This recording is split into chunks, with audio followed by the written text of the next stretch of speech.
next we're going to work on the rehabilitative exercise for the distal bicep tear. And it's going to seem as though we're not really working the bicep at all, but what we are doing is increasing the strength of the surrounding rotator cuff muscles so that the bicep isn't taking such a tremendous shear force on it when lifting heavy like most bodybuilders do. So in order to accomplish this exercise, we're going to need a roller. I prefer a longer roller, but again, you can use a short roller, a long roller, or whichever one you'd like. You could also use a paper plate on the wall, or you could try and find something else that allows you to slide. I'm going to turn around and you'll see how we perform this exercise against the wall. We're going to place the roller on the wall and our hands go in an L shape with our forearms from our wrist directly on the roller. We're going to stand with our feet shoulder width apart, again protecting our core, making sure everything is engaged, and we're going to continue producing pressure on the roller as we roll upwards and then bring it back down to our starting position.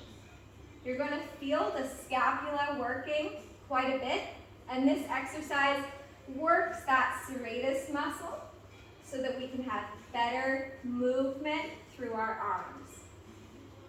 I'm going to have Jimmy go ahead and show us how to do this.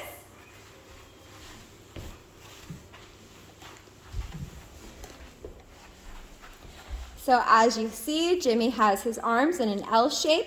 Go ahead and start with your hands a little bit lower on the roller. Perfect, with the wrists on it. And continuing to create that L shape, you're going to press upwards toward the ceiling, extending. You feel this in the rear of your shoulders there? Yes. Yeah, you do. Good, and you're going to come back on down.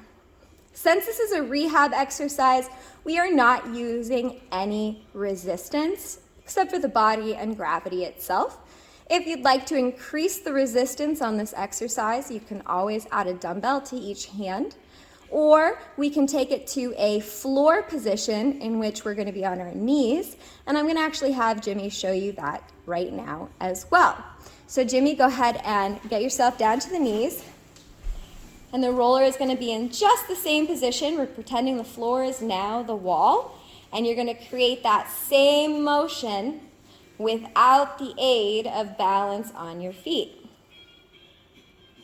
Is this a little difficult? It's awkward.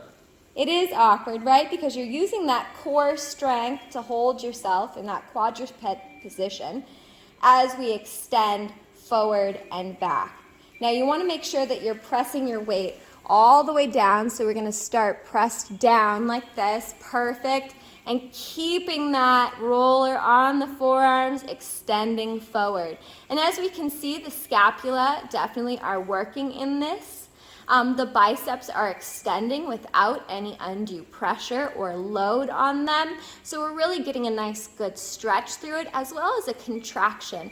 And Jimmy can increase this contraction or load strength by really attempting to create a isotonic or isokinetic positioning in his arms, where he presses down even harder through his forearms. As you can see, his hands starting to shake, and you can be in control of how much resistance is applied to the serratus muscle.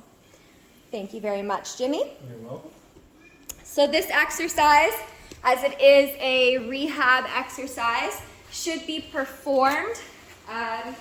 We're going to perform this for 3 sets, 8 repetitions.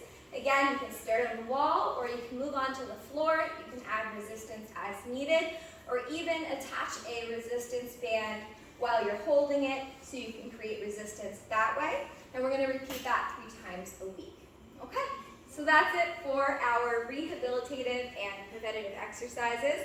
A round of applause for my wonderful volunteer, Jimmy, and my other volunteer has already left because we're in the middle of a snowstorm. Thank you very much.